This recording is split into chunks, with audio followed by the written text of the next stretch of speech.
Hindu mythology ఆధారంగా గతంలో అనేక సినిమాలు వచ్చాయి కదా సార్. ఆ తర్వాత ఆ ట్రెండ్ తగ్గింది. రీసెంట్గా టాలీవుడ్లో, బాలీవుడ్లో కూడా ఈ ట్రెండ్ పెరుగుతోంది. రీసెంట్గా మనం కొన్ని సినిమాలు చూసాం. కల్కి, అఖండ 2, మిరాయ్, ఇంకా ఆది పురుష్ లాంటి సినిమాలు. వారణాసి కూడా రాబోతోంది రాజమౌళి డైరెక్షన్లో త్వరలో. అండ్ బాలీవుడ్లో కూడా ఈ ట్రెండ్ పెరుగుతున్న పరిస్థితి కనిపిస్తోంది సార్. ఏంటి సార్ ఈ ఫినామినన్కి కారణం ఏంటి? అన్న ఈవెన్ మీకు హాలీవుడ్ సినిమా అవతార్ ఉంది. అవతార్ అన్న పదమే ఉంది కదా హిందూ మైథాలజీ.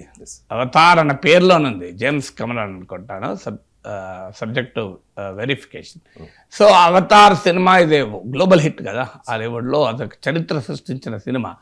అవతార్ అన్న కాన్సెప్ట్లోనే మీకు హిందూ మైథాలజీ ఉంది. అవతారాలు అని నమ్మేది హిందూ మైథాలజీ కదా. సో అందువల్ల మీకు హిందూ మైథాలజీ ఇన్ఫ్లుయెన్స్ కేవలం తెలుగు, టాలీవుడ్, బాలీవుడే కాదు, హాలీవుడ్ని కూడా ప్రభావితం చేసింది.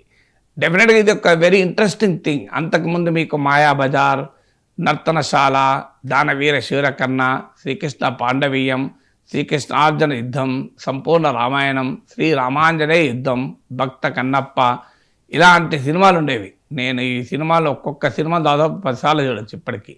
ఇంకా ఎక్కువ సార్లు మాయాబజార్, నర్తనశాల లాంటివి అయితే 40-50 సార్లు చూశాను. సో ఆ పద్యాలు, అద్భుతమైన పద్యాలు ఇప్పటికీ కూడా గుర్తుంటాయి. వండర్ఫుల్ ఆ పద్యాలు. మీకు శ్రీకృష్ణ దగ్గరికి దుర్యోధనుడు ఒకవైపు నుంచి వచ్చి అర్జునుడు ఒకవైపు కూర్చుంటే శ్రీకృష్ణ నిద్రలో ఉంటే అప్పుడు పద్యాలు చదువుతారు.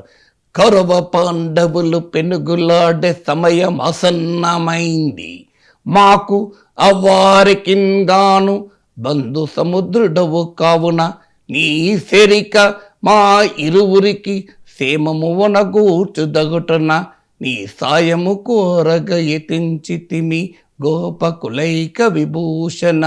కౌరవ పాండవులు పెనుగులాడే సమయం అసన్నమైంది అని దుర్యోధనుడు పద్యం పాడుతుంటాడు. సో మీకు ఇలాంటి పౌరాణిక సినిమాలు, అద్భుతమైన పద్యాలు, మామూలు పద్యాలు, అజాత శత్రువే అలిగిన నాడు అని ఇలాంటి పద్యాలు ఉంటే అసలు ఎంత అద్భుతంగా ఉండే. కుంతీదేవి భక్తితో కృష్ణ యదుభూషణ నరసక శృంగార రత్నాకర అంటూ కృష్ణుణ్ణి ప్రార్థించిన తీరు, ఈ పద్యాలు మామూలు పద్యాలు కాదు. మనకు ఎక్కడ తెలుగు సాహిత్యంలో ఒక ఆణిముత్యాల లాంటి పద్యాలు ఈ పౌరాణిక సినిమాల్లో అద్భుతంగా ఉండేది. ఎంత వండర్ఫుల్గా ఉండేది అవి. సో అన్ఫార్చునేట్లీ ఆ పద్య సంపద కాదు ఇప్పుడు పౌరాణిక సినిమాలు వచ్చినా దాని రూపం మారింది, దాని స్వభావం మారింది. ఇప్పుడు తెలుగు పద్యాలు ఎక్కడున్నాయి? ఇప్పుడంతా ఆధునిక టెక్నాలజీని మేళవించి విజువల్ ఎఫెక్ట్స్ యాడ్ చేసి దాన్ని రకరకాల రూపాల్లో, అంటే మోడర్న్ టెక్నాలజీని హిందూ మైథాలజీని మిక్స్ చేసి దానికి కథనాల్లో కూడా అనేక రకాల మార్పులు చేసి, మీకు కల్కిలో కృష్ణుడు, అర్జునుడు, కర్ణుడు, అశ్వత్థాములు ఉంటారు. కానీ కల్కి మొత్తం పౌరాణిక సినిమా ఏం కాదు. సో రకరకాల ఇప్పుడు మహిష్మతి, బాహుబలి ఉంటుంది. మీకు అది మహాభారతానికి పోలినట్టు కనబడుతుంది కానీ పూర్తిగా మహాభారతం ఏం కాదు.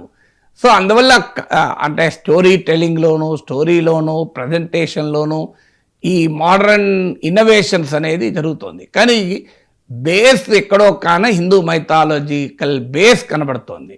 కానీ మీకు భక్త కన్నప్ప సినిమాకు, ఇప్పటి కన్నప్పకు, భక్త కన్నప్పకు, అఖండాకు నీకు ఆ తేడా మనకు కనబడుతుంది. అప్పుడేమో పౌరాణిక సినిమాలు ఆ పురాణాల్లో ఉండే ఘటనల్ని తీసుకొని వాటి ఆధారంగానే సినిమాలు వచ్చేవి. మీకు అడిషన్ ఉండేది కాదు.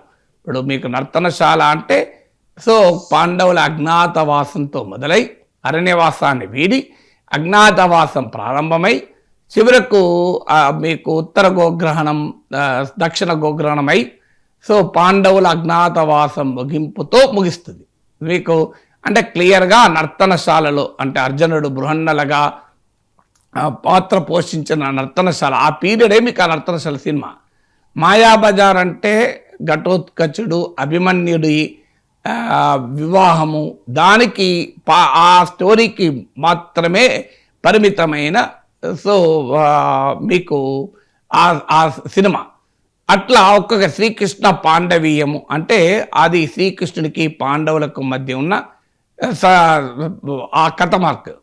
అంటే ఒక్కొక్క థీమ్ తీసుకుంటే మీకు ఆ పర్టిక్యులర్ అంశాలకే శ్రీకృష్ణార్జున యుద్ధం అంటే కృష్ణుడికి అర్జునుడికి ఎందుకు యుద్ధం జరిగింది, ఇలా ఆ థీమ్ మాత్రమే. కానీ బేసికల్లీ మైథాలజీ ఆధారంగానే యథార్థ పురాణాలని, యథార్థ పాత్రల్ని, యథార్థమైన సన్నివేశాలని, సంఘటనల్ని అంశాలుగా తీసుకొని సినిమాలు వచ్చాయి, పౌరాణిక సినిమాలు. ఆ పర్టికులర్ పీరియడ్, ఇప్పుడు మీకు కర్ణ సినిమా ఉందనుకోండి, కర్ణుని క్యారెక్టర్ను ప్రొజెక్ట్ చేస్తూ, ఇప్పుడు దానవీర శివర కర్ణ కూడా చూసినా ఆ కర్ణుడు పుట్టుకతో మొదలవుతుంది. సో కర్ణుడి సీనారెడ్డి రాసిన అద్భుతమైన పాట, ఆ కర్ణుడు ఎలా ఆ నీటి అలల పైన తేలుకుంటూ వచ్చారని ఆ తల్లి పాడుతుంది, అద్భుతమైన పాట నారాయణ రెడ్డిది. దాంతో స్టార్ట్ అయి మీకు కురుక్షేత్ర సంగ్రామంలో కర్ణుడు ఆ యుద్ధం ముగింపుతో ముగుస్తుంది. So but entire story is woven around Karna. Bheeshma సినిమా తీసుకుంటే entire story is woven around Bheeshma. So అలా మీకు కొన్ని పాత్రలు, సంఘటనలు, సన్నివేశాలు ఆధారంగా యథార్థ గాథల్నే పౌరాణిక సినిమాలుగా వచ్చాయి. ఇప్పుడు అలా కాదు, ఇప్పుడు ఆ సినిమాలు అలా వస్తలేవు. ఇప్పుడు దానికి కథలో అనేక రకాల ఇన్నోవేషను, మీకు టెక్నాలజీ వాడడము, అంటే బహుశా ఆధునిక యూత్ ఆ పాత రోజుల్లాగా ఇప్పుడు నేను ఫ్యాసినేట్ అయినట్టుగా తెలుగు పద్యాలకు నా నెక్స్ట్ జనరేషన్ ఫ్యాసినేట్ కారు కదా. ఇప్పటికి ఉదయం ఉప్పొంగుతాయి. ఇంతకుముందు నేను పద్యం పాడినే కరవ పండవులు పెనుగులాడే సమయం అసన్నమైంది అంటే ఉత్తేజంతో ఇట్లా నిద్రలో లేసుకొచ్చుంటారు. ఈ జనరేషన్ అలా సాధ్యం కాదు. వాళ్ళకి లేదు ఆ భాషతో పరిచయం లేదు, ఆ సాహితీ సంపదతో, పద్య సంపదతో లేదు.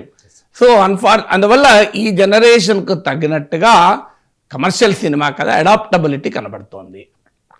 దాంతో మీకు ఎందుకు మరి మీరు అడిగిన క్వశ్చన్ నెక్స్ట్ అంటే సేమ్ కాదు అనేది చెప్పాను నేను. అప్పటి పౌరాణిక గాథలకు ఇప్పటికీ పౌరాణిక ఆధారిత సినీ కథలకు మధ్య మౌలికమైన తేడా ఉంది.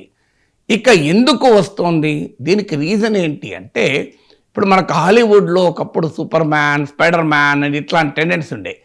అంటే హీరోను అనంత శక్తులు కలిగినటువంటి వ్యక్తిగా చూపెట్టడం అనేది సినిమా యొక్క లక్షణం. మీకు అది హాలీవుడ్లోనైనా కనబడుతుంది, తెలుగు సినిమాలో, బాలీవుడ్లో అది పిచ్చి ఉధృత స్థాయికి వెళ్తుంది. బాలీవుడ్ దాటి తెలుగు సినిమాకి వచ్చే వరకు కంప్లీట్గా మారిపోతుంది. అంతే, ఈవెన్ బాలీవుడ్లోనైనా కాస్త ఇతర అంశాలు ఉంటాయి, కానీ తెలుగు సినిమాకి వచ్చే వరకు ఇక హీరోయిజం తప్ప ఇంకేం చూపెట్టరు. సో అందుకే మన తెలుగు సినిమాల్లో హీరో మీసాలు తిప్పితే పర్వతాలే కదిలిపోతాయి, తొడ మీద కొడితే రైళ్ళే ఆగిపోతాయి, అవసరమైతే విమానాలే దిగస్తాయి. సో హీరోయిజానికి చూపెట్టేటువంటి రకరకాల పాత్రలు కల్లెర్ర చేస్తే మొత్తం భస్మీపటలం అవుతుంది. కానీ ఇది హీరోయిజానికి చూపెట్టడానికి లిమిట్ ఉంటుంది, ఇంకేం చూపెడుతుంది ఇంతైనాక. కానీ పురాణ కథల్లో సూపర్ మ్యాన్లు సృష్టించాల్సిన అవసరం లేదు, కృత్రిమంగా సృష్టించాల్సిన అవసరం లేదు. పురాణ కథల్లో సూపర్ మ్యాన్లు బై నేచర్ ఉంటారు. ఇప్పుడు అర్జునుడు ఒక సూపర్ మ్యాన్, హనుమంతుడు ఒక సూపర్ మ్యాన్. అందుకే మీకు హనుమాన్ సినిమా వచ్చింది చూడండి. సో హనుమంతుడు నిజంగానే సూపర్ మ్యాన్, అనుమానమే లేదు. సో లేకపోతే అంత పెద్ద సముద్రాన్ని ఎలా లంఘిస్తాడు?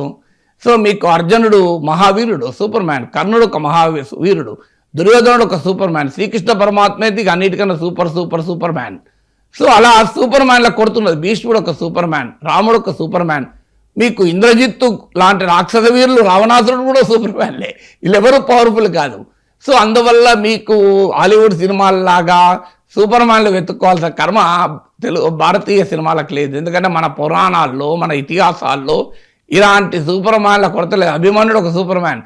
అందరూ భీష్మ, ద్రోణ, కర్ణ, కృపాచారి, అశ్వత్థామ లాంటి మహావీరులంతా, కురువీరులందరూ చుట్టూ మూగి అక్రమ యుద్ధం చేస్తే అభిమన్యుడు పడిపోయాడు. అంతకన్నా సూపర్ మ్యాన్ ఎవరు ఉంటారు? పద్మవ్యూహాన్నిలోకి వెళ్ళి అందరూ నాయకుల్ని చంపిన ఎదుర్కొన్న మహావీరుడు కదా అభిమన్యుని మించిన సూపర్ మ్యాన్ ఎవరు ఉంటారు? సో ఇంతమంది సూపర్ మ్యాన్లు ఉన్నారు. ఘటోత్కచుడు మామూలు సూపర్ మ్యాన్ కాదు కదా. సో ఘటోత్కచుడు వస్తే మనకు స్క్రీన్ పైన సూపర్ మ్యాన్లు అవసరం లేదు. ఇప్పుడు నేను ఇంతమంది సూపర్ మ్యాన్లు చెప్పిన నీకు. సో ప్రతి ఒక్కరు సూపర్ మ్యానే మన దగ్గర. సూపర్ మ్యాన్లే కాదు, సూపర్ ఉమెన్లు కూడా. సత్యభామ యుద్ధం చేసి నరకాసురుని చంపగలుగుతుంది. సో మీకు సీతమ్మ తల్లే శివధనుసును అడిగి ఇది పెట్టగలుగుతుంది. సో అందువల్ల పురాణాల్లో ఉన్న ప్రత్యేకత అది. అంటే హీరోయిజాన్ని చూపెట్టడానికి కృత్రిమమైన పాత్రలు సృష్టించాల్సిన అవసరం లేదు. పురాణాల్లో, ఇతిహాసాల్లో సహజ సిద్ధమైన పాత్రలు ఉన్నాయి. సో అది మొదటి కారణం. రెండవది ఏంటంటే యూనివర్సల్ వాల్యూస్. హిందూ మైథాలజీకి ఉన్న గొప్పతనం ఏంటంటే అనేక రకాల మహోన్నతమైన విలువలు ఇప్పటికీ సమాజంలో, భాష ఏదైనా, ప్రాంతం ఏదైనా, దేశం ఏదైనా, కాలం ఏదైనా అతీతంగా ఉండే సార్వత్రిక మానవీయ విలువలు ఉన్నాయి. ఎమోషన్స్, భావోద్వేగాలు, అనుబంధాలు, ప్రేమలు, ఇవన్నీ కూడా, ధైర్యం, సాహసాలు, ఇవన్నీ మన పురాణ ఇతిహాసాల్లో పుష్కలంగా దొరుకుతాయి. అది కూడా వైవిధ్యభరితంగా దొరుకుతుంది. మీకు చూడండి, స్నేహము అని అన్నదనుకోండి, కృష్ణ కుచేలుల స్నేహము, అదొక స్నేహం. ఎవరికి నష్టం, ప్రపంచానికి సంబంధం లేని వారిద్దరి మధ్య ఉన్న పవిత్ర స్నేహం. అదే ద్రుపద ద్రోణ స్నేహం, అది ఆఖరికి ఇద్దరిని నాశనం చేసింది. ఆ స్నేహం వైరమై ఇద్దరిని నాశనం చేసింది. మీకు దుర్యోధన కర్ణ స్నేహం, ధర్మబద్ధుడైనటువంటి కర్ణుణ్ణి దుర్యోధనుడితో ఉన్న స్నేహం కట్టివేసింది. మీకు కృష్ణార్జున స్నేహం, అది లోక కళ్యాణానికి కారణమైంది. అంటే ఒక స్నేహము అనే ఒక ఎమోషన్, హ్యూమన్ ఎమోషన్కు 4 రకాల భిన్నమైన స్నేహాల్ని మన పురాణాలు చూపెడతాయి. మామూలు పురాణ స్నేహాలు కావు కదా. ఇప్పుడు రాముని కథలో మనకు ఎన్ని గొప్ప ఎమోషన్స్ ఉంటాయి, అసలు మామూలు ఎమోషన్స్ కావు కదా. సో అందువల్ల ఆ సినిమాలో ఉండే యూనివర్సల్ వాల్యూస్ రెండవ కారణం.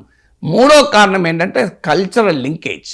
మీకు ఇది 4-5 వేల సంవత్సరాల భారతీయ సమాజంలో, సంస్కృతిలో ఈ కథలన్నీ అందరికీ తెలిసినవి, అందరికీ స్ఫూర్తినిచ్చినవి, అందరికీ ఉత్తేజాన్ని ఇచ్చినవి. ఇప్పటికీ నిత్యము తమ ఇంట్లో ఆ పురాణాలు, ఆ ఘటనల్ని, వాటిని ఆరాధిస్తూ, వాటిని ఆస్వాదిస్తూ ఉండేటువంటి సమాజం అనేది. అంటే there is a continuity, thousands of years continuity. అందువల్ల నీకు అది ఆసేతు హిమాచలం, ఎక్కడైనా ఎవరికైనా ఏ భాష అయినా కరెక్ట్ అవుతుంది. మీరు ఇప్పుడు ఉదాహరణకు మీకు మన తెలుగు సాహిత్యం ఉందనుకోండి, కన్యాశుల్కం ఉంది, చాలా గొప్ప సాహిత్యం, అనుమానమే లేదు. కానీ కన్యాశుల్కానికి బెంగాలీ వాడికి కనెక్ట్ కాదు కదా, మరాఠీ వాడికి కనెక్ట్ కాదు కదా. కన్యాశుల్కం తెలుగు వారికే కనెక్ట్ అవుతుంది. మనకు చిత్రాంగి సారంగధర వృత్తాంతం అనుకోండి, అది తెలుగు వారికే కనెక్ట్ అవుతుంది, బయట వాళ్ళకి కనెక్ట్ కాదు. చింతామణి నాటకం అనుకోండి, తెలుగు వారికే కనెక్ట్ అవుతుంది, మిగతా వాళ్ళకి కనెక్ట్ కాదు. అందువల్ల మీకు చింతామణి పాత్ర వేస్తే వేరే వాళ్ళకి అంత ఈజీ కనెక్ట్ కాదు. అదే మీకు రామాయణ, భారత, పురాణ ఇతిహాసాలు, భాగవత కథలు దేశంలో భాషతో సంబంధం లేకుండా అందరికీ కనెక్ట్ అవుతాయి.